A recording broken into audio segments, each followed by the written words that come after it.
নমস্কার, আমি বৈশাখী। শিল্প সাহিত্যবাহী বৈশাখী চ্যানেলে সকল শ্রোতা বন্ধুদের স্বাগত জানাই। আজ আপনাদের বলবো গল্প কন্ট্রাক্ট পেপার ও প্রেম। গল্প পাঠ এবং গল্প লেখায় আমি বৈশাখী বিশ্বাস দেবনাথ। গল্পটি প্রাপ্তবয়স্ক এবং প্রাপ্তমনস্ক শ্রোতা বন্ধুদের জন্য। প্রথম থেকে শেষ পর্যন্ত শুনবেন। ভালো লেগে থাকলে অবশ্যই লাইক করবেন, কমেন্ট করবেন, শেয়ার করবেন এবং আপনাদের প্রিয় চ্যানেল শিল্প সাহিত্যবাহী বৈশাখী সাবস্ক্রাইব করে বেল বাটন প্রেস করে পাশে থাকতে একদম ভুলবেন না। বন্ধুরা, শিল্প সাহিত্যবাহী বৈশাখী এখন চলে এসেছে ইউটিউব মিউজিক পডকাস্টে। ইচ্ছে করলে আপনারা সেখান থেকেও গল্প শুনতে পারেন এবং আপনাদের ব্যক্তিগত মতামত আমার সঙ্গে শেয়ার করতে পারেন। আজ আপনাদের বলবো গল্প কন্ট্রাক্ট পেপার ও প্রেম।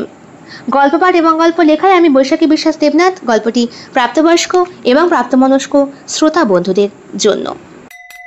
শ্রীতমা, বসের মাথা রীতিমতো গরম। কেন অমিয়দা, আবার কি হলো? ওরে বাবা রে, ডেডলাইন দিয়ে দিয়েছে। কাকে? আমাকে। কেন? আর বলো না, বলেছিল একজন ভালো লেখক জোগাড় করতে। কি একটা অ্যাড প্রমোশনের ব্যাপারে কোন এক লেখকের সহায়তা লাগবে। ভালো মাপের লেখক, পেশাগত হওয়া চাই। সে খোঁজখবর করতে গিয়ে আমার আর সময় হয়ে ওঠেনি। তার উপরে তো তুমি জানো, বউটা 9 মাসের প্রেগনেন্ট। যখন তখন ফোন আসে। কিন্তু এখন কি হবে অমিয়দা? সরাসরি ডেডলাইন, তোমার চাকরিটা বস খেয়ে নেবে না তো? বুঝতে পারছি না। এখন তুমি আমার আশার আলো। আমি আবার কি করব? নে বাবা, তুমি তো গত পরশু আলোচনা করছিলে তোমার কোন এক বান্ধবী পত্রিকায় লেখে টেখে, মানে ওই ফ্রিল্যান্স হিসাবে, তার সাথে যোগাযোগ করা যায় না? কিছুক্ষণ শ্রীতমা চুপ করে বসে। অমিয়দার দিকে তাকিয়ে স্মিত হেসে বলে, that's like a good boy. সঠিক সময় সঠিক বুদ্ধি তোমার কাছ থেকে শিখতে হয়। কি করে পাওয়া যায়? কেন, আমি আবার কি করলাম? এই কথাটা আগে মনে করলেই তো হতো। বোকার মতো তোমাকে আর ডেডলাইন ক্রস করতে হতো না। তবে কথা হচ্ছে, মীরার সময় হবে কিনা। মেয়েটি মীরা? হ্যাঁ, মীরা। ওই তো ফ্রিল্যান্স হিসাবে কাজ করে। ওর জীবনের কেন্দ্রবিন্দুই হলো ওর পেশা। জব ছাড়াও কিচ্ছু বোঝে না। জানো অমিয়দা, সেই ছোট্টবেলা থেকে লেখে। আমরা দুইজন স্কুলের বন্ধু, তারপর কলেজ, এরপরে আমার লাইন হয়ে গেল আলাদা, আর ও চলে গেল লেখক হিসাবে। তবুও মাঝে মধ্যে দেখা সাক্ষাৎ হলে ওই ফোনে একটু কথাবার্তা, এছাড়া সময় কোথায়? মেয়েটির ছবি আছে? হ্যাঁ, এই দেখো। শ্রীতমা ফোনটা অন করে এবং হোয়াটসঅ্যাপে গিয়ে ওদের গ্রুপের মেসেজে দেখায় মীরার ছবি। বাহ, দারুণ দেখতে কিন্তু। বুদ্ধিটাও প্রখর। এমন লেখার প্যাঁচে ফেলবে না, তুমি হাঁ হয়ে থাকবে। এটা কি অফিস নাকি ক্যাফেটেরিয়া? রে, চুপ চুপ চুপ চুপ চুপ। আমার মাথায় অন্যরকম চিন্তা, আর তোমরা এখানে বসে বসে গেদাচ্ছ। হ্যাঁ, কবে থেকে বলেছিলাম তোমাকে আমিও একটা ভালো লেখকের। স্যার, লেখকের খোঁজ হয়ে গিয়েছে। আপনি প্লিজ অমিয়তাকে ডেডলাইন দেবেন না। এখন কি তুমি আমাকে শেখাবে কাকে কি দিতে হবে? সরি স্যার, আপনার মুখের উপরে কথা বলতে চাই না, তবে তুখার একজনকে পেয়েছি, এই আপনার মতোই পেশাদার। পেশাদার? What you mean? মানে কাজকে ভালোবাসে। আপনি যেমন কাজকে ছাড়া এক দণ্ডও চলতে পারেন না, একদম আপনার মতো। পাশাপাশি খুব সুন্দর মানাবে। আমি কি বিয়ের দেখাশোনা করার জন্য ঘটকালি করতে বলেছি তোমাকে শ্রীতমা? কোনো ভালো রাইটার পেলে আমার সঙ্গে যোগাযোগ করাও, ভালো পেমেন্ট পাবে। আমার খুব মাথায় চাপ, কিন্তু আমার সব কিছু হ্যাং আউট হয়ে যাচ্ছে। কথাটা বলেই ভেতরে চলে গেল অর্ণব। অর্ণব একজন উচ্চপদস্থ কর্পোরেট কর্মকর্তা, যে সব সময় কাজ নিয়ে ব্যস্ত থাকে। জীবনের প্রধান কেন্দ্রবিন্দু হলো তার পেশা। এই কাজটাকে বিশেষ করে আয়ত্ত করতে বেশ পারদর্শী এরা। স্যার, আমি হোয়াটসঅ্যাপ করে দিয়েছি মীরাকে। কি লিখলে? লিখলাম স্যার, কদিন পরই তো আমাদের একটা ব্যবসায়িক অনুষ্ঠান আছে, সেইখানে মীরাকে একটা আমন্ত্রণ পত্র পাঠালে হয় না? ও কিন্তু বড় বড় নামি দামি পত্রিকার লেখিকা, সুতরাং একটু আপ্যায়ন না করলে। সেসব নিয়ে তোমাকে চিন্তা করতে হবে না। এমনকি আমার গাড়িও পৌঁছে যাবে, ওকে নিয়ে আসবে। না না স্যার, আপনার মতোই যথেষ্ট রিচ সে। তার নিজের প্রতিপত্তি বা প্রতিভাবান শৈল্পিক ক্ষমতা সবটাই আছে। অহংকার একটু আছে হয়তো, তাই গাড়ি পাঠিয়ে ভুল করবেন না, একেবারে আপনাকে রিজেক্ট করে দেবে। শ্রীতমা, এসব কাজের বিষয় নিয়ে না আমি ইয়ার্কি মারা একদম পছন্দ করি না। কত বড় লেখিকা, কত বড় মাপের লেখিকা। এই যে স্যার, এই যে শ্রীতমা মীরার ফোনটা বার করে দেখায়। ফোনের মধ্যে মীরার ছবিটা। পরনে হালকা সবুজ রঙের শাড়ি আর একটা গাঢ় ব্রাউন কালারের ব্লাউজ, বুকের ওপরে এক পলতা আঁচল, হাতে পেন আর ঠোঁটের কাছে স্মিত হাসি। পেনটা ঠিক ঠোঁটের কাছে হাত দিয়ে ধরা, ডান হাতটা। আর একটা হাত রয়েছে টেবিলের ওপরে, সেইখানে রয়েছে একটা ডায়েরি। ডায়েরির পাতায় লিখছে মীরা। সেই সময় তোলা ওর ছবি। খোলা চুল পিঠে ছড়িয়ে পড়েছে, চুলটা মধ্যেখানে সিঁথি খেটে আঁচড়ানো। নাকের মধ্যে ছোট্ট ডায়মন্ড রিংটা বোধহয় স্পষ্ট। যে ফটো তুলেছে সে ওই রিংটার উজ্জ্বলতা নিয়েই ফটোটা তুলেছে। কানে বেশ সুন্দর পানের পাতার মতো কানের দুল পরা, গলায় সরু একটি চেন আর ওই কানের সঙ্গে ম্যাচিং করে একটি লকেট। হাসিতে মুক্ত ঝরে পড়ছে। ছবিটা কিন্তু সম্পূর্ণ শরীরের নয়, অর্ধেকটা, মানে টেবিলে বসে লেখালেখি করার মুহূর্ত। ওই সময় মীরাকে ক্যামেরাবন্দি করেছিল বোধহয় কেউ, এদের গ্রুপেরই। সেই ছবিটাই রয়ে গিয়েছে শ্রীতমার কাছে। খানিকক্ষণ ছবিটাকে দেখার পর অর্ণব চুপ হয়ে যায়। বলে, ঠিক আছে, তাই এনাকে আমন্ত্রণ পত্র পাঠানোর ব্যবস্থা করা হোক। স্যার, আপনি পারমিশন না দিলে? আমি পারমিশন মানে? আমি তো ওখানে বলেই এলাম। উফ, এই অমিয়টাকে দিয়ে না কিচ্ছু কাজ হবে না। প্রেগনেন্ট তো ওর বউ হয়নি, ও হয়েছে, রাস্কেল একটা। কথাটা বলেই ঘর থেকে বেরিয়ে গেল অর্ণব। অমিয়কে একটু বকাবকি করলো ঠিকই। অর্ণবের বয়স প্রায় 36-এর কাছাকাছি, আর মীরা 24 বছরের যুবতী। মীরা আর শ্রীতমা একে অপরের বন্ধু। এরা কেউই বিয়ে থা করেনি, সবে তো উঠতি বয়স। এখন কাজকর্ম করে জীবনে প্রতিষ্ঠিত হওয়ার চেষ্টা। বিয়ে তো পরেও করা যাবে, জীবনসঙ্গীর প্রয়োজন অবশ্যই রয়েছে, কিন্তু এক্ষুনি জীবনসঙ্গী জোগাড় করে নিজের স্বাধীন চেতা জীবনটাকে নষ্ট করতে চায় না মীরা অথবা শ্রীতমা, কেউই। অনুষ্ঠানের দিন সকলেই ভীষণ ব্যস্ত। আজকে অফিস ছুটি। একটা বিরাট বড় গেস্ট হাউসকে ভাড়া করা হয়েছে। দেশের বাইরে থেকেও অনেক নামি দামি গুণী ব্যক্তিরা আসবে এবং সিংহাসন দখল করবে। তাদের দেওয়া অর্থেই তো এত বড় কর্পোরেট কোম্পানিটা চলছে, যার শাখা দেশের বাইরেও ছড়িয়ে পড়েছে, বিদেশেও রয়েছে। সেখানেই সভা আলো করে রয়েছে অর্ণব। তার পরনে দামি পোশাক, বুট, হাতের ঘড়ি, সবটাই মানানসই। তবে একটা ড্রেস কোড আছে, ব্ল্যাক কালার। প্রত্যেকেই তাই পরে এসেছে। কালো রংটা বিরাট বিরাট মহলে একটা বিশেষ জায়গা পায়। সকলেই উপস্থিত। ঘড়ি দেখছে শ্রীতমা। ইস, এই মীরাটা কখন আসবে? আমি কত ইমার্জেন্সি মেসেজ করলাম, বললাম, ফোনটাও ধরলো না। সবসময় এত ব্যস্ত। Please Meera, pick up the phone, pick up the phone. এই তো, ওই তো মীরা, ওই তো মীরা। এই কথাটা সকল মানুষের কণ্ঠস্বর ভেদ করে শ্রীতমার মুখ থেকে বাণী হিসাবে বেরোনোর সঙ্গে সঙ্গেই যেন শ্রীতমার থেকে 20 হাত দূরে দাঁড়িয়ে থাকা অর্ণবের কানকেও স্পর্শ করল। সে কথা বলছিল এক বিশেষ ব্যক্তির সাথে। হঠাৎ করে সেই গেস্ট হাউসের দরজার কাছে এসে রীতিমতো শ্রীতমার পাশে দাঁড়িয়ে, এ কি, তুমি ব্ল্যাক পরনি? সরি স্যার, ব্ল্যাক কালারের শাড়ি ছিল না, তাই তাই তুমি সম্পূর্ণ ড্রেস কোডটা নষ্ট করে দিয়ে নীল পরে এসেছো? স্যার, বোঝা যাচ্ছে না তো, আমি একটু অন্ধকারে গিয়ে দাঁড়ালে এই নীলকে কালো বলেই মনে হয়। শিট, তুমি একেবারে ননসেন্স। কথা শেষ হতে পারল না। মীরার গাড়ি এসে দাঁড়িয়েছে। চোখটা কিন্তু শ্রীতমার সেই দিকেই, আর শ্রীতমার সঙ্গে চোখে চোখ মিলিয়ে অর্ণবেরও। সবুজ রাঙা শাড়ি পরা মেয়েটিকে সামনাসামনি অর্ণবও দেখতে চায়। মেয়েটি ছবিতে যতটা সুন্দরী, সামনাসামনিও কি ততটাই সুন্দরী। গাড়ি থেকে নামে শ্রীতমা। হাই হিল জুতো সোনালি রঙের, পরনের শাড়িটা ধপধপে সাদা শিফনের, ব্লাউজটিও সাদা, একেবারে হাতা ঢাকা ব্লাউজ। তবে পিঠটা অসম্ভব রকমের কাঁটা। মাথার চুলগুলো ছাড়া রয়েছে, সেটা বাঁ দিকে এনে রেখেছে মীরা। কপালের মাঝখানে ছোট্ট একটা কালো টিপ, গলায় হালকা একটা ডায়মন্ডের নেকলেস, কানেও ডায়মন্ডের দুল। হাতে রয়েছে একটা অফ হোয়াইট কালারের ব্যাগ, আর এক হাতে সেলফোনটা। ঠোঁটে লাল গাঢ় লিপস্টিক। কপালের চুলগুলো বেশ সুন্দর কার্লি করা, ছবির থেকে 10 গুণ বেশি সুন্দরী। একটা ব্ল্যাক কালারের গাড়ি দাঁড়ানোর সঙ্গে সঙ্গে অর্ণবের মনটা খুশি হয়ে গিয়েছিল। সে জিজ্ঞেস করেছিল শ্রীতমাকে, তোমার বন্ধু মীরা, মানে যে আমাদের কোম্পানির হয়ে লিখবে, তাকে ড্রেস কোডটা বলে দিয়েছো তো? হ্যাঁ স্যার, লিখে দিয়েছিলাম ব্ল্যাক কালার, কিন্তু এই মুহূর্তে মীরাকে সাদা রঙের শাড়ি পরে নামতে দেখে অর্ণবের পা থেকে মাথা অবধি জ্বলে ওঠে। সে তাকায় শ্রীতমার দিকে। দ্বিতীয়বারের মতো আবার ভুল। এবার ডেডলাইনটা।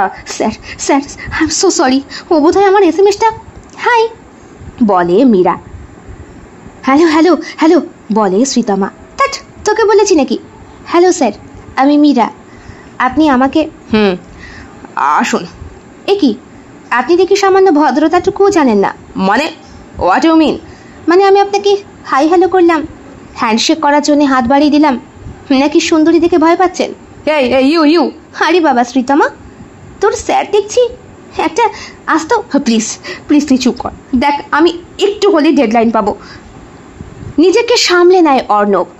ঠিক সেই সময় অর্ণবের পাশে এসে দাঁড়িয়েছে তার বাবা, যিনি কিনা এই কোম্পানির কর্মকর্তা। অর্ণব, ওনাকে আসতে দাও। ইনি এখনো কোম্পানির কাজকর্ম দেখাশোনা করেন। এনার ঠাকুরদার আমল থেকে এই কোম্পানি চলছে।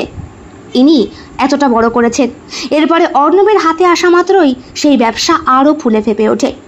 আপনার কোনো অসুবিধা হয়নি তো? না না, আমার কোনো অসুবিধা হয়নি। আপনি? আমি অর্ণবের বাবা, অধিরাজ। ও নমস্কার। নমস্কার জানায় মীরা। অর্ণবের কেমন যেন একটু লাগে। বাবা, মেয়েটি যেন অদ্ভুত, মনে মনে ভাবে অর্ণব। এইটা আমাদের ব্যবসায়িক অনুষ্ঠান। এখানে বড় বড় প্রজেক্টের কাজের জন্যে প্রচুর লোক এসে হাজির হয়েছে। তোমাকে তুমি বলতে পারি তো? ইয়েস স্যার, আপনি অবশ্যই আমাকে তুমি বলতে পারেন। শ্যাম্পেন? না না, কিচ্ছু না, কোল্ড ড্রিঙ্কস হলে চলবে। খেয়ে কিন্তু যেতে হবে। না না, আমি বিনা পারিশ্রমিকে কোনো কাজ করি না, আর কাজ না করেও পারিশ্রমিক নিই না। মানে আপনার সঙ্গে তো সবে আমার পরিচয়টা হলো, এখনও আমি আমার কন্ট্রাক্ট পেপারটা পাইনি। আগে সেটাই সই করি, কাজটা বুঝিনি, তারপর না হয় খাওয়া দাওয়া করা যাবে। অর্ণব দাঁতে দাঁত পেশে। তার বাবার অপমান সে সহ্য করতে পারে না। অধিরাজবাবু হাত দেখিয়ে ওকে থামতে বলে এবং হেসে বলে, ফ্রিল্যান্স লেখিকা, অথচ এত দম্ভ। মাফ করবেন, কারোটা চুরি করি না, নিজেই নিজে করি। আর নিশ্চয়ই কোনো গুণ আছে, যেই কারণে আপনার মতো বড় কোম্পানি আমার সঙ্গে যোগাযোগ করতে বাধ্য হয়েছে। বাহ, বেশ। মাফ করবেন, এটা আমার অহংকার নয়, এটা আমার অলংকার বলতে পারেন। বলে তাকায় মীরা অর্ণবের দিকে। অর্ণব বেশ দাঁত কটমট করছে তাকে দেখে। পেপার নিয়ে আসা হয় এবং সাইন করতে বলা হয়। প্রথমে বলা হয় মীরাকে, আপনি এক কাজ করুন, আগামীকাল আমাদের অফিসে এসে যোগাযোগ করুন। মাফ করবেন, আমাকে স্পেশাল আমন্ত্রণপত্র পাঠিয়ে এখানে এনেছেন, সুতরাং প্রয়োজনটা আপনাদের সব থেকে বেশি। আমি ঠিকানা দিচ্ছি, আমার ফ্ল্যাটে আপনাদের লোককে পাঠিয়ে দেবেন। প্রয়োজনীয় কাগজপত্র সেখানেই যেন চলে যায়। আর হ্যাঁ, আমি কিন্তু প্রত্যেকটা লেখার জন্য 25 লক্ষ করে নিই। কি, সামান্য একটা লেখা? মাফ করবেন, লেখা কখনো সামান্য হয় না। যথেষ্ট মূল্য আছে বলেই আপনাদের মতো বড় কোম্পানি আমার সঙ্গে যোগাযোগ করেছে। আর হ্যাঁ, ওই একটুখানি লেখার জন্যই কিন্তু আপনাদের কোম্পানি টিকে রয়েছে। সত্যতার থেকে বিজ্ঞাপনটাই তো আপনারা বেশি দিতে পছন্দ করেন। অর্ণব আবার রেগে যায়। সে রীতিমতো তার হাতের মুঠো করে একটা শক্ত করে বাড়ি মারে দেয়ালের মধ্যে। উফ! আর অধিরাজবাবু বলেন, কি করছিস বেটা? একটা বাইরের মেয়ের সামনে এইভাবে নিজেকে অপদস্থ করিস না। তাছাড়াও তো কথাগুলো ঠিকই বলেছে। কোম্পানি এখন আমাদের লসে চলছে। একটা ভালো লেখা দরকার। ওর প্রোফাইল আমি চেক করেছি, ওর প্রচুর সুনাম। কায়দা করে না লিখতে পারলে, বিশেষ করে বিজ্ঞাপনটা না ভালো হলে কোম্পানি চলবে কি করে? যা বলছে তাই কর। সামান্য 25 লাখ তুই দিতে পারবি না? কিন্তু বাবা, অ্যামাউন্টে বেশি হয়ে যাচ্ছে না? যেমন বেশি হচ্ছে তেমনই কন্ট্রাক্ট পেপারটা তৈরি করবি। মানে এমন করে তৈরি করবি যাতে বছর কয়েকের নামে ও সাইন করে ফেলে। আর প্রতি লেখার জন্যে 25 কেন, ওকে 30 করেও আমি দিতে রাজি। কিন্তু লেখা এমন হতে হবে যাতে বিজ্ঞাপনের ওপরে কোম্পানি খুব শিগগিরই উন্নতি করতে পারে। শর্ত থাকবে, কিন্তু ও রাজি হবে। ও প্রফেশনাল লেখিকা, ও নিজের কনফিডেন্স দেখতে পাচ্ছিস তো? হয়েও বেশি। আমি তাহলে এখন আসি। আপনাদের মধ্যে কথাবার্তা যখন হয়ে গিয়েছে তখন ফাইনালি খবরটা আমাকে দিয়ে দেবেন। আর এই শ্রীতমা, আমার ফোন নাম্বারটা তো স্যারকে দিয়ে দে, অবশ্যই যেন আমার সাথে কন্ট্যাক্ট করে। কন্ট্যাক্ট মি বলে হাতে ইশারা করে মীরা এবং চলে যায়। যাবার সময় তার খোলা চুলগুলো ঘাড়ের কাছ থেকে সে পিঠের ওপরে ছড়িয়ে দেয় এবং তার নিতম্ব বিস্তৃত চুলের একটুখানি অংশ অর্ণবের গালের কাছে এসে যেন কেশের থাপ্পড় মেরে দিয়ে চলে যায়। অর্ণব গাল হাতায় দাঁড়িয়ে দাঁড়িয়ে। মীরা দরজার সাথে একদম শেষের মাথায় গিয়ে পেছন ফিরে তাকায় অর্ণবের দিকে এবং স্মিত হাসে। এই হাসিটা কিন্তু অর্ণবের খুব ভালো লাগে। পরদিন সকাল 8টার সময় সঠিক ঠিকানা শ্রীতমার কাছ থেকে নিয়ে মীরার কাছে হাজির হয়ে যায় অর্ণবের কোম্পানির লোকজন। নগদ টাকার চেক এবং পেপার। সম্পূর্ণ পেপারটা পড়তে যাবে এমন সময় ফোন আসে। হ্যালো। হ্যাঁ, আমি অর্ণব বলছি। অর্ণব মিন্স? যে কোম্পানির হয়ে আপনি কাজ করবেন তার চেয়ারম্যান। ও আচ্ছা আচ্ছা, আপনার সঙ্গেই তো গতকাল রাতে দেখা হলো। সত্যি আপনি বেজায় একটা খারাপ মানুষ। কেন, আপনি আমার সঙ্গে মিশেছেন? না, কি করে ভদ্রতাটুকু দিতে হয় আপনি সেটাও জানেন না। আপনি জানেন? হ্যাঁ, নিশ্চয়ই জানি। না হলে আপনার মতো সজ্জন ব্যক্তি আমার দিকে হাঁ করে তাকিয়ে থাকে একেবারে শেষ সময় পর্যন্ত। যখন গাড়িতে উঠলাম তখনও। আপনি এত দূর দেখতে পেয়েছেন কি করে? কারণ আমিও আপনাকে দেখছিলাম। সিম্পল ব্যাপার। আপনি কথায় কথায় এত রেগে যান কেন অর্ণববাবু? এই জন্যই আপনার মাথার চুলগুলো খাড়া খাড়া। অর্ণব বিছানা থেকে উঠে বসে। তখনও সে অফিসে যায়নি।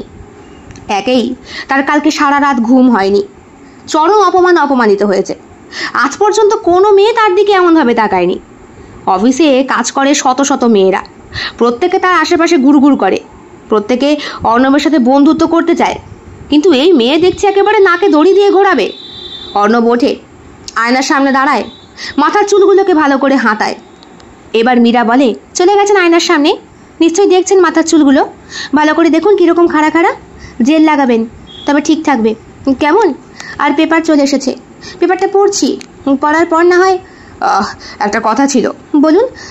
পেপারে কিন্তু লেখা আছে আগামী 5 বছরের জন্য আপনি আমার কোম্পানির সঙ্গে যুক্ত, আর কোনো কিছুর সঙ্গে কাজ করতে পারবেন না। না না, তা করতে পারবো না। আমি লেখা ছাড়া বাঁচতে পারবো না মিস্টার অর্ণব। এরকম কোনো শর্ত থাকলে? তাহলে এক কাজ করবেন, একদম লাস্টের পেপারটা সাইন করবেন না।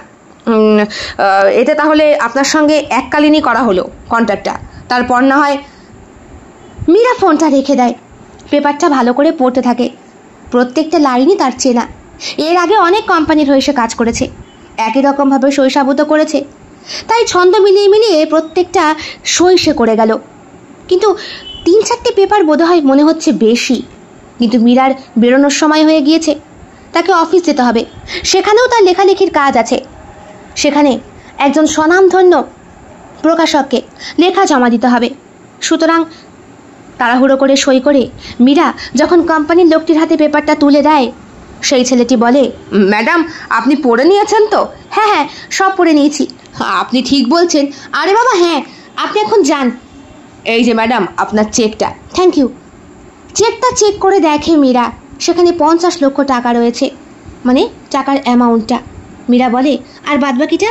ম্যাডাম আপনি তো বললেন পেপার পড়ে নিয়েছেন, লেখা আছে, আপনি লেখা জমা দিলেই টাকাও আপনার অ্যাকাউন্টে। Good good, very good. Meera উঠে পড়ে। কন্ট্রাক্ট পেপারে প্রজেক্টের কাজ শুরু হয়ে যায়। মাঝে মধ্যেই মীরাকে যেতে হয় অর্ণবের অফিসে, আর অর্ণবকেও ফোন করতে হয়। সইয়ের শর্তাবলী, দায়িত্ব সব কিছুই বর্ণিত। সবকটাই মানছে কিন্তু মীরা, আর বুঝতে পারছে যেমন টাকা দিচ্ছে এই কোম্পানি, তেমন ওকে প্রচণ্ড পরিমাণে খাটিয়ে মারছে। যেই মীরা আগে স্বাধীন চেতাভাবে ঘুরে বেড়াতো, সেই মীরার মাথায় এখন প্রচুর প্রেশার। তাকে পত্রিকার হয়ে লিখতে হয়, আবার অর্ণবের কোম্পানির হয়েও লিখতে হয়।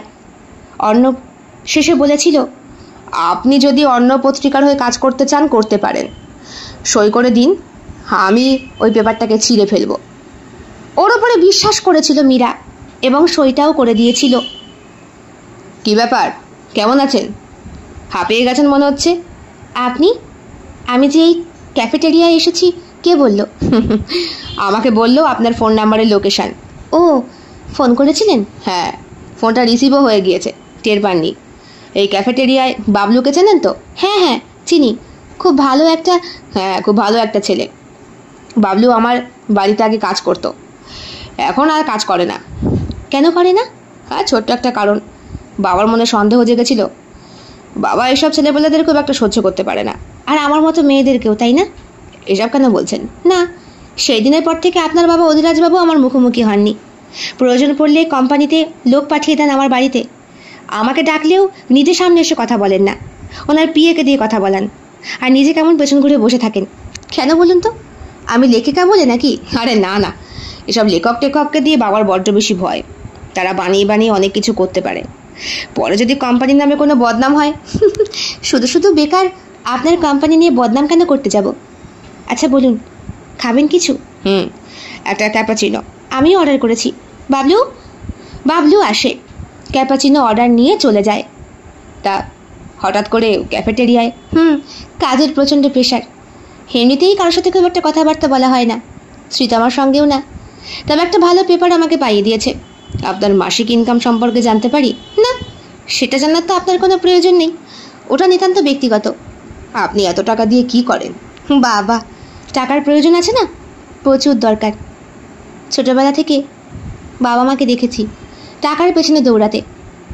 আমার বাবা সামান্য একটা কোম্পানিতে কাজ করত, কিন্তু আমার মায়ের স্বপ্ন ছিল অনেক বড় হওয়ার। কীরকম? মা সোনা দানা, টাকা পয়সা, ঘর বাড়ি, যাকে বলে আলিশান জীবনযাপন করতে চাইতো। বাবা পারত না। সেই থেকে বাবা মার মধ্যে খুঁটিনাটি অশান্তি বেঁধেই চলতো নিত্য। একদিন তো সেই অশান্তি মাত্রা ছাড়িয়ে গেল। কীরকম মানে, মা বাবাকে জানিয়ে দিল বাবা যদি সামনের বছরের মধ্যে ঘরবাড়ি না করতে পারে তাহলে বাবা মাকে পুরোপুরি ছেড়ে দেবে এবং আমাকে নিয়ে দাদুর বাড়ি চলে যাবে। দাদু বুঝি খুব বড় লোক? বিস্তর বড় লোক, কোটি টাকার জমি সম্পত্তি। কিন্তু আমার মাকে কিচ্ছু দেয়নি জানেন তো। বিয়ের সময় মাকে ভরিয়ে দিয়ে দিয়েছে। বাবাকেও যৌতুক সাপেক্ষ কয়েক লক্ষ টাকা দিয়েছিল। তারপরে মা যখন জমি সম্পত্তি চাইতে যায়, দাদু আর আমার মামারা মিলে মাকে খুব বকাবকি করে। বাবা প্রথম প্রথম যে কাজ করতো ভালো ইনকাম করতো, কিন্তু মাকে বিয়ে করার পরই বাবার অবস্থা খারাপ হয়ে যায়। শেষে কোম্পানিটাও লকডাউন হয়ে যায়। তারপর আর কি, চলতো দিন কোনো রকমে। কিন্তু মায়ের ওই কথা শুনে বাবা রীতিমতো ভয় পেয়ে যায়। বাবা মাকে ভীষণ ভালোবাসতো। আপনি কি একা? হ্যাঁ, আমি একজনই। একা বলেই বেঁচে গিয়েছি, তাতেই বাবা মাকে সামলাতে পারি না। তারপর কি হলো? কফি চলে এসেছে। মীরা বলে কফি খান। কিন্তু আমার ব্যক্তিগত বিষয় শুনে আপনার কি হবে? প্রথম দিন থেকে আপনি আমার ওপরে এমন খাপ্পা। আরে মাথায় জেল লাগাচ্ছেন নাকি? চুলগুলো সুন্দর। অর্ণব চট করে নিজের মাথায় হাতটা বুলিয়ে নেয়। ওরা একসাথে কাজ করছে কয়েক মাস কেটে গিয়েছে। কাজের ফাঁকে মীরার সাথে অসংখ্যবার অর্ণবের কথাবার্তা হয়েছে, কথা কাটাকাটি হয়েছে, বুঝিয়েছে একে অপরকে, আবার সামলিয়েছে। মাঝে মধ্যে ফোন হয়, কিন্তু দুইজনে রিয়েলাইজ করে ওরা পেশাগত জীবনে সব থেকে বেশি থাকতে পছন্দ করে। কোনো সম্পর্কে জড়ানো অথবা নিজেদের অতীত জীবন সম্পর্কে আলোচনা এরা কেউই করতে চায় না। ওই বিষয়বস্তুটা জীবন থেকে সম্পূর্ণ লুকিয়ে রাখতে চায়, আড়াল করে রাখতে চায়। আজকে বাঁধভাঙা উল্লাসে মেতে উঠেছে দুইজন। সব কিছু ছাড়িয়ে গল্পের ছোঁয়া লেগেছে। আজকে অফিসে থাকতেই অর্ণব লক্ষ্য করেছিল মীরাকে। বেশ খানিকটা বিধ্বস্ত লাগছিল। লেখাতেও অনেকগুলো ভুল। এডিটার বকাবকি করেছিল মীরাকে। বয়স অনেকটাই ছোট সে অর্ণবের থেকে এবং এডিটারের থেকে, তাই একটু শাসন করাই যেতে পারে। মীরাও লক্ষ্মী মেয়ের মতো ঘাড় নেড়ে নেড়ে সবটা শুনেছে। কাজ করার সময় মীরা শাড়ি পরে না, সে ফরমাল পোশাকে থাকে। কিন্তু অন্য সময় কোথাও ঘুরতে গেলে মীরা শাড়ি পরতে পছন্দ করে। এই কদিনে কাজের ফাঁকে একদিনও অর্ণব দেখেনি মীরার কোনো ফোন আসতে। তার মানে মেয়েটি এখনো সিঙ্গেল, অথবা কারো সঙ্গে যদি সম্পর্ক থেকেও থাকে সে খুব একটা ডিস্টার্ব করে না মীরাকে। কাজের সময় অন্য কারোর সাথে গ্যালানিটা অর্ণবের ঠিক পছন্দ না, আর এইটাই মীরাকে ভালো লাগার অর্ণবের প্লাস পয়েন্ট। কফিটা কেমন? ভালো, মাঝে মধ্যে আসি। একটা সত্যি কথা বলুন তো, আমাকে অনুসরণ করতে করতে এসেছেন? হেসে ফেলে অর্ণব। বাহ, আপনি হাসতেও জানেন। কেন, আমি কি রামগরুরের ছানা? হতেই পারে, আপনার বাবার মতো। বাবা? ওটা আমার নিজের বাবা না। মানে? আমার মায়ের, বলতে পারেন আমার কাকা। কি? হ্যাঁ, আমার বাবা আমার মাকে ভালোবেসে বিয়ে করে আনে। বাবা ব্যবসার কাজে সবসময় ব্যস্ত থাকতো, মাকে সময় দিতে পারতো না। সেই সময় মায়ের সাথে আমার কাকার একটা অবৈধ সম্পর্ক গড়ে ওঠে। আমি তখন মায়ের গর্ভে। জন্মের পর থেকেই আমি কাকাকেই আমার বাবা হিসাবে জেনেছি। যখন পরে জানতে পারলাম আমাদের বাড়িরই কাজের লোকের কাছ থেকে যে জেঠু হিসাবে এতদিন যাকে চেনানো হয়েছে সে আসলে আমার বাবা। আমার মা আমাকে জন্ম দিয়ে মারা যায়। আমার বর্তমান বাবা মানে কাকা বিয়ে থা করেননি, আমাকে ছোটবেলা থেকে নিজের মতো করে বড় করেছেন। বড় হয়ে সত্যি কথাটা জানতে পেরেও কখনো কারো সামনে বলে উঠতে পারিনি। পরিবারের কলঙ্ক, এসব বলা মানে নিজের গায়ে নিজেই কলঙ্ক ছিটানো। আমায় মাফ করবেন, বুঝতে পারিনি। এতে ক্ষমা চাওয়ার কি আছে? একটিই শুধু লাভ, আর কোনো ভাই বোন নেই। না হলে এই কোম্পানি সামলানো অথবা প্রজেক্টের যাবতীয় কাজের ভার ওই নিয়ে হয়তো একটা মহাভারত শুরু হয়ে যেত। এ কি, আপনার তো কফি ঠান্ডা হয়ে যাচ্ছে।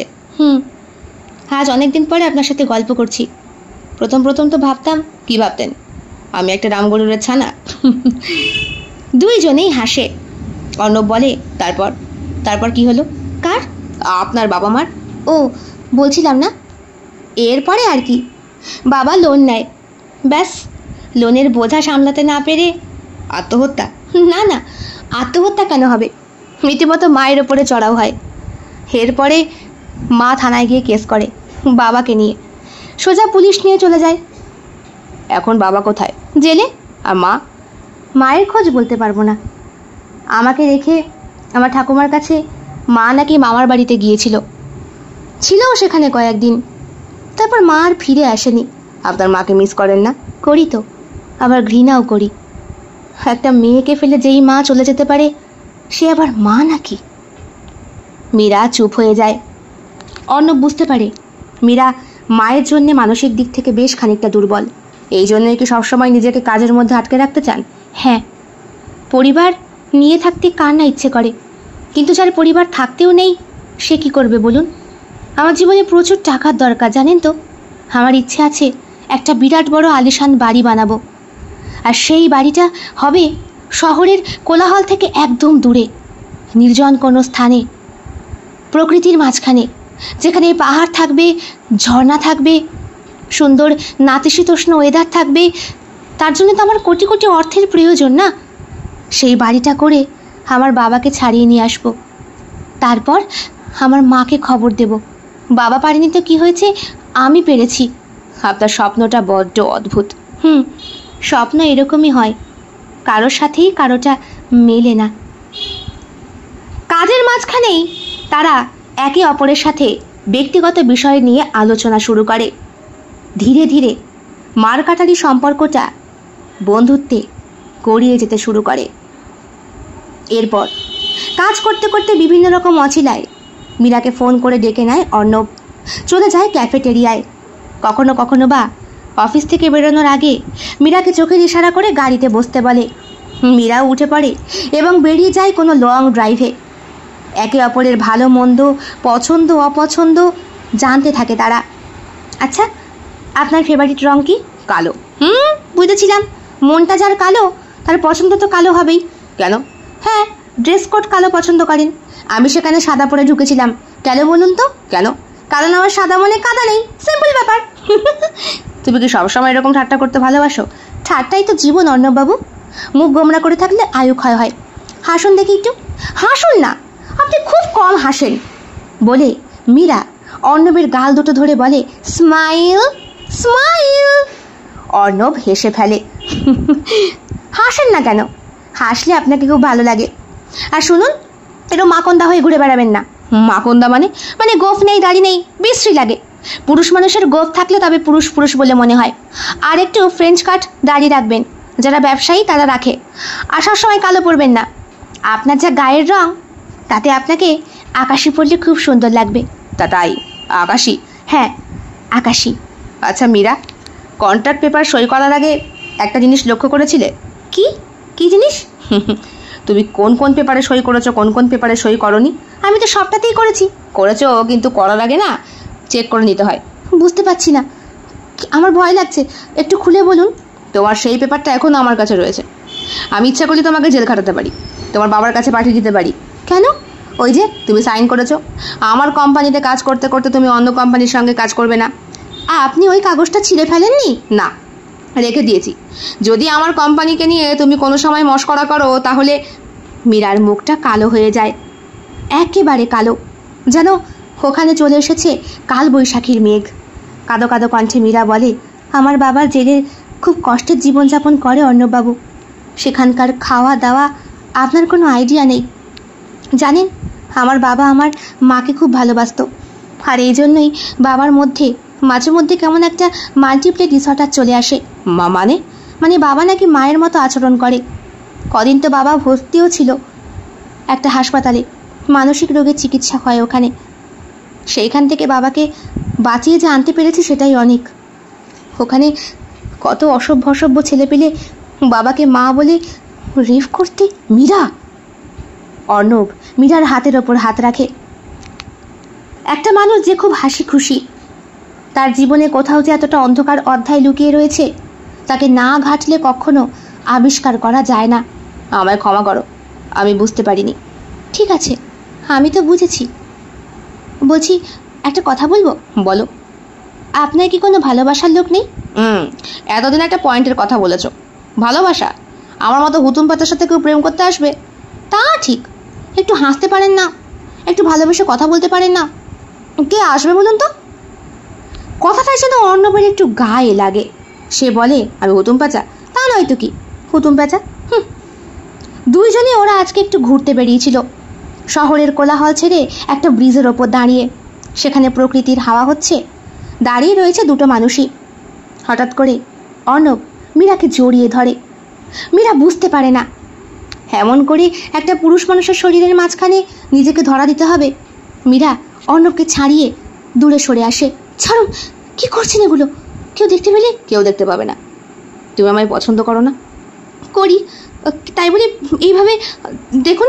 আচ্ছা, আমরা তো একে অপরের সঙ্গে সময় কাটাচ্ছি, আমাদের ভালো মন্দ, আমাদের পছন্দ অপছন্দ আমরা জানার চেষ্টা করছি। তাহলে কি তোমার মনে হয় না আমাদের সম্পর্কটা আর একটু বেশি গাঢ়? না না, তা হয় না অর্ণববাবু। পেশাগত দিক থেকে আমাদের পরিচয়, আর আমাদের জীবনে প্রায়োরিটিটাই হলো আমাদের পেশা। আমার একটা উদ্দেশ্য আছে, বড় বাড়ি করা। আপনার উদ্দেশ্য আপনার কোম্পানি কারো বেশি বড় করা। সুতরাং আমরা দুইজনই একই মেরুর বাসিন্দা, শুধু আমাদের আর্থিক লেনদেনটা অন্যরকম। আপনি আমাকে টাকা দিয়ে পুষছেন, আর সেই টাকার কর্তব্য পালন করা আমার দায়িত্ব। এটা করবেন না। কিন্তু মীরা, কোনো কিন্তু নয়। এর থেকে বেশি বাড়ার আগে আমার মনে হয় এই স্থান পরিত্যাগ করা উচিত বলে মীরা গাড়িতে গিয়ে বসে। অর্ণব ওর পেছন পেছন যায়, গাড়ি স্টার্ট করে। আমার কথাটা তুমি? না অর্ণববাবু, আর কোনো কথা হবে না, আপনি চলুন। গাড়ি খুব জোরে স্টার্ট করে অর্ণব, যেন মাথার সমস্ত রাগগুলো উঠে এসেছে। মীরা পুরো কথাটা শোনেনি বলে, সিট বেল্টটা বেঁধে নিন। দরকার নেই, কিছু হলে হবে। এসব কি বলছেন? আপনার বাবা আছে, আপনার ফ্যামিলি আছে, আপনার এত বড় অফিস আছে। আর তোমার? আমার তো কেউ থাকতেও নেই। তাহলে ঘরবাড়ি করার ইচ্ছে কেন? বাবাকে জেল থেকে ছাড়ানোর ইচ্ছেটাই বা কেন? আর মাকেই বা? ওসব তো আমার স্বপ্ন, ইচ্ছে তো বলিনি। হঠাৎ করে গাড়িটা জোরে ব্রেক কষে দাঁড়িয়ে পড়ে অর্ণব, এবং মীরার চুলের মুঠি ধরে ঠোঁটের কাছে এনে তার নিজের ঠোঁটের স্পর্শ রাখে। মীরা প্রথমে একটু ছটফট করে, তারপর শান্ত হয়ে যায়। কতক্ষণ জানে না, তবে তার ঠোঁটের ছোঁয়ায় মীরার চোখে জল গড়িয়ে আসে। অর্ণব যখন ওকে ছেড়ে দেয়, তখন মীরার ঠোঁট দুটো আরও বেশি রক্তবর্ণ। অর্ণব বলে, সরি। মীরা চুপ করে থাকে, তার চোখে টপ টপ করে জল। কন্ট্রাক্ট পেপারে বুঝি এটাও সাইন করা ছিল? অর্ণব আবার তাকায় ওর দিকে। এই কথাটায় অর্ণবের খুব আঘাত লাগে। সে গাড়িটা স্টার্ট করে, কিচ্ছু বলে না। মীরাকে তার বাড়ির সামনে পৌঁছে দেয়। মীরা চুপচাপ গাড়ি থেকে নেমে যায় এবং চলে যায় তার ঘরে। দরজাটা বন্ধ করে দেয় সে। অর্ণব কিছুক্ষণ দাঁড়িয়েছিল গাড়ি নিয়ে, ভেবেছিল মীরা ছুটে আসবে, জোরে চিৎকার করে বলবে সে তাকে ভালোবাসে। কারণ অর্ণব সম্পূর্ণ মীরাকে ভালোবেসে ফেলেছে, তাকে ছাড়া কিছু ভাবতে পারছে না। এই মেয়েটার মাঝখানে লুকিয়ে রয়েছে অনেক কিছু, যেটা অর্ণব আবিষ্কার করতে চায়। কত দুঃখ, কত বেদনায় ভরা মীরার জীবনটাকে অর্ণব সুখ স্বাচ্ছন্দ্যে ভরিয়ে দিতে চায়। কিন্তু সেই মেয়েটাই যখন এরকম করছে। হ্যালো, কী রে, আজকে এলি না? না রে, শরীরটা ভালো নেই। কি হয়েছে জিজ্ঞেস করে শ্রীতমা। একটু জ্বর এসেছে। ও বাবা, তোরও জ্বর? কেন, আবার কার জ্বর এলো? আরে আমাদের স্যারেরও জ্বর। এই মনে হয় জীবনে প্রথম শুনলাম, জানিস? আজ 7 বছর চাকরি করছি, কোনোদিন শুনলাম না স্যারের যে এরকম জ্বর হয়েছে। বাবারে বাবা, তাই? সত্যি বলছিস? হ্যাঁ, তাছাড়া তোর সঙ্গেও তো কন্ট্রাক্ট পেপারে কাজ করতে করতে 3টে বছর কেটে গিয়েছে, আর তো 2টো বছর। বসকে তুই এই চিনলি? সেই গ্র্যাজুয়েশন কমপ্লিট করে অফিসে ঢুকেছি, কোনোদিন বসকে অফিস কামাই করতে দেখিনি। তোর সাথে কন্ট্রাক্ট হলো, পেপারে সই হলো, 3 বছরের কাজ হলো, বসও পড়লো অসুস্থ হয়ে। কেমন ব্যাপারটা না মিলে যাচ্ছে। তুই আমাকে সন্দেহ করছিস কেন শ্রীতমা? এখানে কি মিলে গেল আমি তো কিছুই বুঝতে পারছি না। না, ব্যাপারটা কোইন্সিডেন্টলি হয়ে গেল না। বস অসুস্থ, তুইও অসুস্থ, বস হলো না, তুইও এলি না। ব্যাপারটা কোন গোলমেলে লাগছে আমার। এই শোন, আমি আজকে যাচ্ছি তোর বাড়ি। তুই কখন? এই কিছুক্ষণ পর। কেন, আজকে কি অফিস ছুটি? না না, বস আসেনি, তাই আমরা সবাই খুব হ্যাপি। একটু পার্টি করবো, তোর বাড়িতে যাবো খনি, দেখা করে আসবো। কথাটা বলে শ্রীতমা ফোনটা রেখে দেয়। ইচ্ছা করে মীরার একটি ফোন করতে মানুষটিকে। বোধহয় রাগ করেছে, জ্বর এসেছে। না থাক, ওদের প্রেমটা কন্ট্রাক্ট প্রেম। আদৌ কন্ট্রাক্টের প্রেম নয়, এটা একটা জাস্ট একটা কাজ। আর এই কাজের মাঝখানে কখনো ভালোবাসা শব্দটা আসতে পারে না। অন্তত মীরা সেটাই বিশ্বাস করে। তবুও মন নামক জিনিসটা বড্ড বেশি বেইমান, বিরাট খোঁচা মারে শরীরের কোথায় কোথায় গিয়ে, মানে কোন কোন সেন্সিটিভ অ্যাঙ্গেলে কেউ বলে বোঝাতে পারবে না। ফোনটা নিয়ে চুপচাপ বসে মীরা ফোনটা করতে বাধ্য হয়। কদিন আগে বাবা জেল থেকে ছাড়া পেয়েছে, আর সরাসরি গিয়ে রয়েছে মামার বাড়িতে। সেখানে বড় মামা মেজো মামা কেউই আর জীবিত নেই। বড় মামি তার বড় মেয়েকে বিয়ে দিয়েছে, আর ছোট মামি তার ছোট ছেলেকে আগলে বসে রয়েছে। দাদু দিদা কেউ জীবিত নেই, মায়ের তো খোঁজ খবরই নেই। তবে বাবা যাওয়ার পরে নাকি বড় মামি খুব আপ্যায়ন করেছে। পরবর্তী জীবনে মামাদের ভুল এইসব নিয়েও গল্পগুজব করেছে। ফোনটা করে জানিয়েছে ছোট মামির ছোট ছেলেটা, যার সাথে গোপনে মীরা একটু একটু কথা বলে এবং বাবার খোঁজ খবর নেয়। মীরার উদ্দেশ্য এখনও সফল হয়নি। সেই পাহাড়ি এলাকা যেখানে সে ঘর করতে চায়, সেটা আজও তার কেনা হয়নি। প্রচুর টাকার দরকার, প্রচুর টাকা। কিন্তু ফোনটা ডায়াল করার কয়েকটা রিংয়ের পর, হ্যালো, কী ব্যাপার? শরীর খারাপ শুনলাম, কি হয়েছে? কিছু না, আমারও শরীর খারাপ। শ্রীতমা কিছু বলেছে? আমার এখন কথা বলার সময় নেই, শরীরটা ভালো নেই তো, ডক্টর এসেছে তাই। ডক্টর মানে? অর্ণব, প্লিজ এখন ফোনটা রাখ। দেখ, আমি তোর প্রেশার চেক করছি, এমন করিস না। একটা মেয়ে ছেলের গলা পায় মীরা। একটা অজানা কারণেই পা থেকে মাথা অব্দি জ্বলে ওঠে ওর। কে রয়েছে? ডক্টর এসেছে। ডক্টর? সে আবার তোমাকে তুই তুকারি করছে কেন? অর্ণব রিয়ালাইজ করে, চট করে মীরা আপনি থেকে তুমি হয়ে গেল। জুত করে বসে অর্ণব, বলে, হ্যাঁ, আমার বন্ধু, ওর নাম ইরা। ও বাবা, মীরা আর ইরা? কথাটা বলে মীরা। কিছু বললে? না, আমি এক্ষুনি আসছি। তোমার না শরীর খারাপ? হোক গে, আপনি আমার বস। আবার আপনি হয়ে গেছে, আমার দেখাটা কর্তব্য, আমি আসছি। ফোনটা রেখে দেয় অর্ণব। ইরা বলে, কি রে, হাসছিস কেন? কিছু না। হিংসে বুঝিস? হ্যাঁ, বুঝবো না কেন? এই 1 মিনিট দাঁড়া। হ্যাঁ বাবু শোনা। আরে হ্যাঁ, তো মামার বাড়িতে এসেছি, হ্যাঁ ফিরছি। কে? আরে আমার ছেলেটা। বাপ আর ছেলে একই রকম হয়েছে, আমাকে ছাড়া এক দণ্ডও থাকতে পারে না। তা তুই জ্বরটা কি করে বাঁধালি বলতো? কিছু না।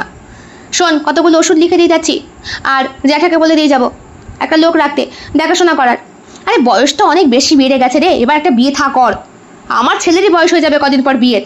এরপরে বলবো, ওই দেখ তোর বড় মামার বিয়ে হচ্ছে, ভালো হবে তো? হাসতে হাসতে ইরা ঘর থেকে বেরিয়ে যায়। অর্ণব বেশ টান টান করে শোয়, জানে বেশিক্ষণ না, আর 5-6 মিনিটের মধ্যেই বাড়িতে মীরার আগমন ঘটবে। যখনই অফিসের কোনো কাজ নিয়ে সে বকাবকি করত, তখনই মীরা রেগে গিয়ে ছুটে আসতো ওর বাড়িতে এবং ওকে বুঝিয়ে দিত কি করে লিখতে হয়। 3 বছর হচ্ছে ওরা কাজ করছে, কম তো হলো না।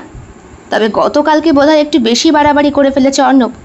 কি করবে, ভালোবাসার ভাবটাকে তো বোঝাতে হবে। মেয়েটা তো বড্ড বেশি বেরসিক, আর না হলে বোধহয় ভালোবাসতে ভয় পায়। হ্যাঁ, কি এ কি পিউদি পিউদি! নিচ থেকেই চিৎকার চেঁচামেচির শব্দ ওপরে বসে শুনতে পায় অর্ণব। অধিরাজবাবু দিল্লি গিয়েছেন কোম্পানির কাজে, সুতরাং বাড়ি ফাঁকা, কাজের লোকগুলো রয়েছে। 3 তলা বাড়ি, একদম ওপরে রয়েছে অর্ণব। মীরার কণ্ঠস্বর শুনে একটু বেশি নড়ে চড়ে সে বসে। এখন ভান করতে হবে জ্বর এসেছে ঘুমের, কিন্তু ইরা ওষুধ দিয়ে গেছে, খাওয়াও হয়ে গিয়েছে, জ্বরটাও এখন আর নেই। কি করেছে? হ্যাঁ দিদিমণি। পিউ খুব ভালো করেই চেনে মীরাকে, এই গত 3 বছর ধরে এতবার যাতায়াত করেছে। তোমাদের স্যার কোথায়? দাদা তো ওপরে। রাতে জ্বর এসেছে। জ্বর কি করে এলো? Dengue malaria? আরে বাবা না না, ইরাবতী দিয়ে এসেছিল। ইরাকে? দাদার বন্ধু। সে কোন ছোটবেলার নাকি? যদিও আমি 10 বছর হয়েছে কাজ করছি, দেখছি। জানো দিদিটা খুব ভালো, ডাক্তার, 2টো ছেলে আছে, বর আছে। এখানে থাকে না, বিদেশে থাকে। দাদা বাবুকে খুব ভালোবাসে। এখানে ছুটিতে এসেছিল। দাদা জ্বর এসেছে শুনে। ও বিবাহিত? হ্যাঁ বিবাহিত তো। ওপর থেকে খুব একটা শুনতে পাচ্ছে না অর্ণব, কেমন একটা কাটা কাটা শব্দ। তবে মনে মনে ভাবছে এখন ওই পিউটা ফাঁস না করে দিলেই হলো। আসতে পারি? মাল চলে এসেছে। হ্যাঁ, কি ব্যাপার তো সকাল সকাল? হ্যাঁ, ডাক্তার এসেছিল, চেক আপ করে গিয়েছে। হ্যাঁ, ওষুধ দিয়ে গেছে, খেয়েছি। দেখি জ্বরটা কেমন আছে। মীরা কপালে হাত ঠেকায় অর্ণবের। জ্বর তো নেই, ভালোই হয়েছে। তাহলে এখন আমি আসি। অর্ণব হাতটা খপ করে ধরে ফেলে মীরার, বলে বসো। বসতে তো আসিনি, কাজ করতে এসেছিলাম। তাছাড়া এই মাসে টাকাটা কেন ঢোকেনি আমার? ওটা কিন্তু যেন ঢুকে যায় খুব শিগগিরই। তোমার কি আমার সঙ্গে এই সম্পর্ক? অবশ্যই, লেনদেনের সম্পর্ক। কন্ট্রাক্টে সই করেছি। সুতরাং মীরা, তুমি বোঝো না? কথাটা বলা হয় না অর্ণবের। মীরা বলে, ইরা তো বিবাহিত, ছেলে আছে, সন্তান আছে। শুধু শুধু এমন করলে। আমি আবার তোমায় কি করলাম? না, আমি বা কেন ছুটে এলাম কি জানি। অর্ণব চুপ করে থাকে। মীরা বলে, সুস্থ হয়ে যাও, অফিসেই দেখা হবে। তাছাড়া আর তো 2টো বছর, তারপর কন্ট্রাক্টও শেষ, আর প্রেমও। কি বললে? কিছু না। মীরা বুঝতে পারে না মুখ ফসকে তার কি বেরিয়ে গেল। মনে হচ্ছে পেশা আর ভালোবাসা দুটোর মাঝখানে যেন ব্যক্তিগত জীবনের সংঘাত চলে আসছে। সম্পর্ক যত গভীর হয় তত বেশি ব্যক্তিগত জীবনের সংঘাত সৃষ্টি হয়। প্রজেক্টের ডেডলাইন, কাজের চাপ প্রচণ্ড পরিমাণে প্রভাব ফেলে। এছাড়া অর্ণবের পরিবার, তার বাবা আর মীরার পেশাগত জীবন, সমস্ত সমস্যার কারণ তাদের মধ্যে জমে থাকা মনোমালিন্য। দিন 15 হয়েছে।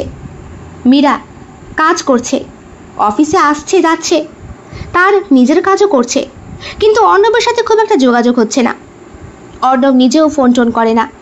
অফিসের কাজে নিজেকে এতটাই ব্যস্ত করে ফেলেছে সে।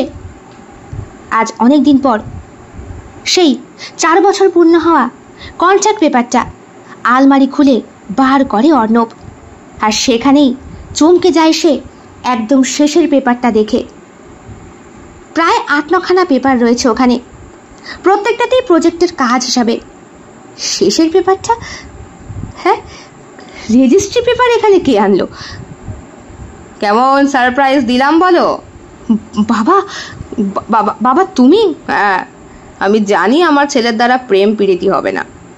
মীরা, ওর সম্পর্কে যাবতীয় খোঁজ খবর নিয়েই আমার এই বন্দোবস্ত করা। শ্রীতমা আমাকে সাহায্য করেছিল, বুদ্ধিমতী মেয়ে, কিন্তু তোমাকে একটু একটু পছন্দ করতো, কিন্তু তোমাকে কোনোদিন বলেনি। কেন বলেনি জানো?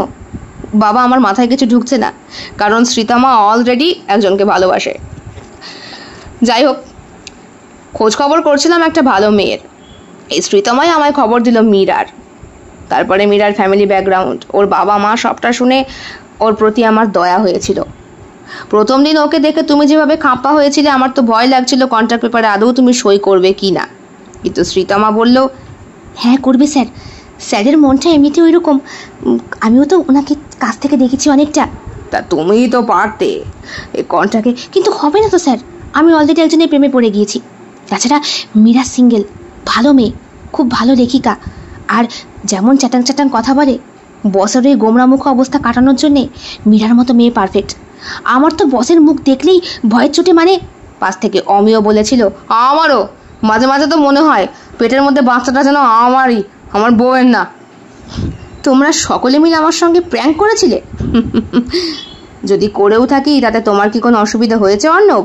কিন্তু বাবা, এই পেপারটায় যদি আমি সই করি তাহলে সেটা আইনগতভাবে রেজিস্ট্রি পেপারে হয়ে গেল। সাক্ষী হিসাবে তো সই রয়েছেই। দেখো। পেপারটা খুলে দেখে অর্ণব। সেখানে অধিরাজবাবু, মীরার বাবা এবং মীরার 2 বন্ধুর সই। ওরা দুজনেই অ্যাডাল্ট, আর 2 বন্ধু সাক্ষী দিতেও রাজি। সুতরাং আর দেরি করো না অর্ণব। মীরা নিজের পেশাগত জীবনে এতটা ইনভলভ হয়ে গিয়েছে, ছোটবেলায় ওর বাবা মার সঙ্গে সৃষ্টি করা সংঘাত ওকে সম্পর্ক সৃষ্টি করতে দেয় না। কিন্তু আমার বিশ্বাস মীরা তোমাকে মনে প্রাণে ভালোবাসে, আর আমি চাই সম্পর্কে টানাপোড়েনগুলো মিটিয়ে তোমরা একে অপরের মধ্যে একটা সুন্দর বন্ধন তৈরি করো। অর্ণব জড়িয়ে ধরে তার বাবাকে।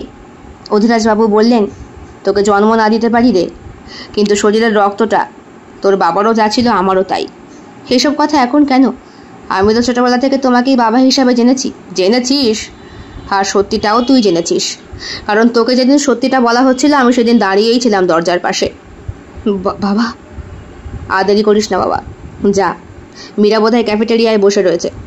আজকে কাজ নিয়ে বড্ড বেশি চিন্তিত। তার উপরে দিন 15 হয়ে গিয়েছে। তুই ওকে ফোন টোন করিস না, খোঁজ খবর নিস না। সব কিছুতে মেয়েটা বিধ্বস্ত রে। মেয়েরা মুখ ফুটে চট করে কিছু বলতে পারে না, তাদের কাছ থেকে কথা আদায় করতে হয়। যা, আদায় করে নে। অর্ণব গাড়ি নিয়ে ছোটে। বাবলু দাঁড়িয়েছিল। অর্ণব জিজ্ঞেস করে গাড়ি থেকে নেমে, বাবলু, ক্যাপাচিনো? হ্যাঁ, মীরা দিদি বসে আছে। জানি তো। ভেতরে ঢোকে অর্ণব। মীরা একাই বসা, কার সাথে যেন ফোনে কথা বলছে। হঠাৎ করে অর্ণবকে দেখে, এ কি, এখানে আপনি? ক্যাপাচিনো খেতে এলাম। এতদিন পর মনে পড়লো। 15 দিন ধরে অফিস যাচ্ছি, সব সময় শুধু ঘরের মধ্যেই শুধু কাজ। আমার দিকে একবার তাকিয়েও দেখার প্রয়োজন বোধ হলো না। হ্যাঁ, কি করব, তোমার মতোই কাজটাকে বেশি গুরুত্ব দিচ্ছি, তাই। ও, সবসময় পেশাগত জীবনটাই সব, তাই না? তাই তো, পেশা না ঠিক থাকলে কি আর সব ঠিক থাকে? মীরা উঠেই যাচ্ছিল। অর্ণব খপ করে ওর হাতটা ধরে বলে, বসো। না, আমার কাজ আছে, তাছাড়া আমার খাওয়া হয়ে গিয়েছে। ও, আরেক কাপ খাও তাহলে। না বললাম তো, বসো বলছি। অর্ণবের ধমকে মীরা বসে পড়ে। অর্ণব বলে, এখন থেকে আমি যা বলবো তাই করতে হবে। কেন কেন তা করতে হবে? করতে হবে, কারণ আমি তোমার বস। তোমায় যে কন্ট্রাক্ট পেপারে সই করিয়েছি। বারে, সই করালেই বুঝি সব কিছু হয়ে যায়? সব কিছু হয়, যেটা বলবো যেভাবে বলবো সেভাবেই করতে হবে। আমি পারবো না। মীরা আবার উঠে পড়ে। এরপরে অর্ণব উঠে দাঁড়ায়, মীরাকে চেপে ধরে দেয়ালের সাথে। দুদিকে হাত দিয়ে মীরা মাঝখানে। ভয় লাগছে মীরার। দেখুন, ক্যাফেটেরিয়ায় কিন্তু ভর্তি লোক, আমি কিন্তু চিৎকার করবো, চেঁচাও। কে দেখবে? হ্যাঁ? প্রত্যেকটা লোক ওদের দিকে তাকিয়ে নেই। মনে হচ্ছে যেন যা হচ্ছে হয়ে যাক, তাতে ওদের কি? 2টো মানুষ অ্যাডাল্ট। এখন যদি কেউ কিছু কমপ্লেনও করতে যায়, যদি এদের মধ্যে কেউ বলে ওঠে, এটা আমাদের ব্যক্তিগত সমস্যা, আপনি কেন নাক গলাচ্ছেন, সেই ভয়ে কেউ আর কথা বলে না। মীরা বলে, আমাকে ছাড়ো, আমি বাইরে যাব। এই বলে অর্ণবের হাতের ফাঁক দিয়ে মীরা বেরিয়ে যায়, এবং বেরিয়ে যায় রাস্তার বাইরে। অর্ণব টাকা পয়সা মিটিয়ে মীরাকে ফলো করে। দাঁড়াও বলছি। না না। মীরা ছোটে, অর্ণব ওর পেছন পেছন ছোটে। কতক্ষণই বা ছুটবে? একটা সময় সেই ব্রিজের ধারে এসে মীরা হাঁপাতে শুরু করে। অর্ণব বলে, মাইরি, এই বয়সে কি আর ছুটতে পারি? জীবনে অনেকগুলো বসন্ত তো পেরোলো, 40-এর কোঠায় এসে হাজির হয়েছি। এখনও যদি আমাকে এভাবে ছোটাও, ছুটতে কে বলেছিল? হ্যাঁ, কে বলেছিল তাড়া করতে? আমারও কষ্ট হচ্ছে বাবা। মীরা বসে পড়ে ব্রিজের ওপরে। অর্ণব ওর খুব কাছে এগিয়ে যায়, পাশাপাশি বসে ওর হাত দুটো ধরে বলে, পালাচ্ছ কেন? তোমায় তো ভাই আমি ছাড়ছি না। আমার সাথে কেন এরকম করছেন? আমি কি করেছি? অনেক কিছু। অর্ণব ওকে পাঁজা কোলা করে কোলে তুলে নেয়, ওর গাড়ি পর্যন্ত নিয়ে যায় এবং গাড়ির ভেতরে বসায়। মীরা কিছু বলে না। অর্ণব সোজা গাড়িটাকে চালাতে শুরু করে। গাড়ি চালিয়ে সেইখানে এনে দাঁড় করায় যেখানে প্রথমবারের মতো মীরাকে সে কাছে টেনেছিল। জায়গাটা মীরার চেনা। কৃষ্ণচূড়া গাছের নিচটা মীরা কখনোই ভুলতে পারবে না। কি, এখানে কেন দাঁড় করালেন? হ্যাঁ, আপনার অভিপ্রায় আমি কি বুঝি না? চুপ, একদম চুপ। অর্ণব মীরাকে খুব কাছে টেনে নিয়ে আসে, এবং আজকে আর জোর জবরদস্তি নয়, দুহাতের মাঝখানে মীরার মুখটা ধরার সঙ্গে সঙ্গেই অজান্তেই মীরার চোখ দুটো বন্ধ হয়ে যায়। অর্ণব ওর দিকে একবার প্রথমে তাকায়, তারপরে ওর রাঙা ঠোঁট দুটোর দিকে তাকায় এবং শেষবারের মতো ওর ঠোঁটে স্পর্শ করে। মীরা এইবারও কেঁপে ওঠে আগের বারের মতো, তবে এবার আর চোখের জল ফেলে না। অর্ণব অনেকক্ষণ চুম্বনের মধ্যে জড়িয়ে রাখে ওকে। যখন ওকে ছাড়ে তখন মীরা নিঃশ্বাস ছেড়ে বলে, এটাও বুঝি কণ্ঠাকে? হ্যাঁ, লেখা আছে স্পষ্ট করে, আমি তোমার সব জায়গায় ছুঁতে পারি, ইচ্ছে করলে এক্ষুনি বলে অর্ণব শার্টের বোতাম খুলতে শুরু করে। মীরা ভয় পেয়ে বলে, এগুলো কি করছেন? আমি তো বুঝতে পারছি না, আমার ভয় লাগছে। বললাম তো, কন্ট্রাক্ট পেপারে স্পষ্ট লেখা আছে। সইটা আমিও আজকে করে দিয়ে এসেছি। সেখানে আমার বাবা, তোমার দুই বন্ধু, ওই অমিয়দা আর শ্রীতমারও সই রয়েছে। সাক্ষী হিসাবে ওরা রয়েছে, লিখে দিয়েছে ওরা। আমরা আইনগতভাবে বিছানায় শুতে পারি, আমরা সংসার করতে পারি, আমরা সন্তান জন্ম দিতে পারি। ইভেন আমার দেহের ওপরে তোমার অধিকার আর তোমার দেহের ওপরে আমার অধিকার। এমন কখনো হয় নাকি? এসব কি বলছেন? পাগল হয়ে গেছেন আপনি, মাথা খারাপ হয়ে গেছে। মীরা দরজা খুলতে চায়। অর্ণব বলে, দরজা খুলবে না, একদম খুলবে না, ভেতর থেকে লক করে দিয়েছি। বেশি বেশি করলে চাবিটা কিন্তু জলে ছুঁড়ে ফেলে দেবো। না না, কি বলছেন?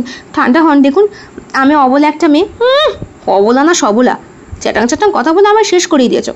কন্ট্রাক্ট পেপারে সই করার আগে পড়ে দেখো নি? বারবার বলেছিলাম কিন্তু পড়তে। যেমন পড়নি এখন ভোগো।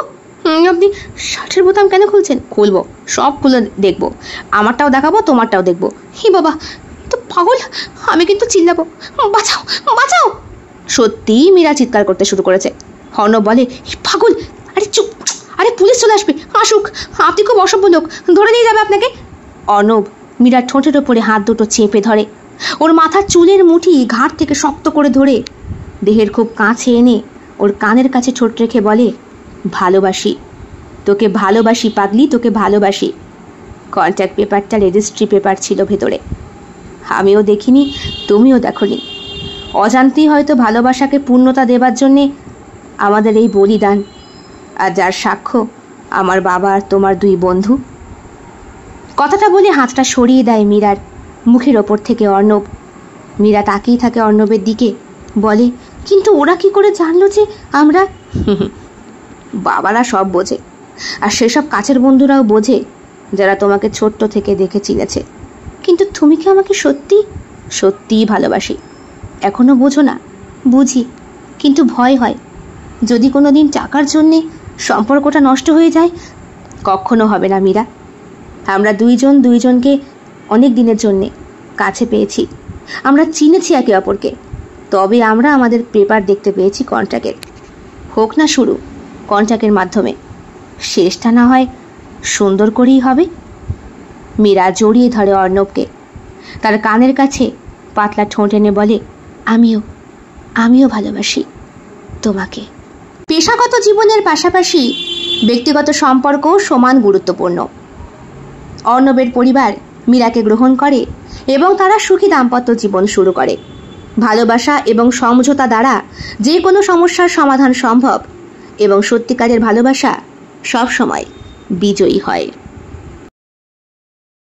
কেমন লেগেছে আজকের নিবেদন? অবশ্যই কমেন্ট বক্সে কমেন্ট করে জানাতে একদম ভুলবেন না। ভালো লাগলে লাইক করবেন, শেয়ার করবেন এবং শিল্প সাহিত্য বাই বৈশাখী চ্যানেলটি সাবস্ক্রাইব করে বেল বাটন প্রেস করতে একদম ভুলবেন না। বন্ধুরা, আপনাদের সাহায্য এবং সহযোগিতা আমার কাছে অত্যন্ত গুরুত্বপূর্ণ। আপনারা সকলে খুব ভালো থাকবেন, সুস্থ থাকবেন, ঈশ্বরের কাছে এটাই প্রার্থনা করি। দেখা হবে খুব শিগগিরই আরও একটি নতুন স্বাদের ভিন্ন আঙ্গিকের গল্পের সঙ্গে। অবশ্যই গল্প পাঠ এবং লেখনীতে আমি বৈশাখী বিশ্বাস দেবনাথ। দেখা হচ্ছে খুব শিগগিরই। ভালো থাকবেন সবাই। নমস্কার।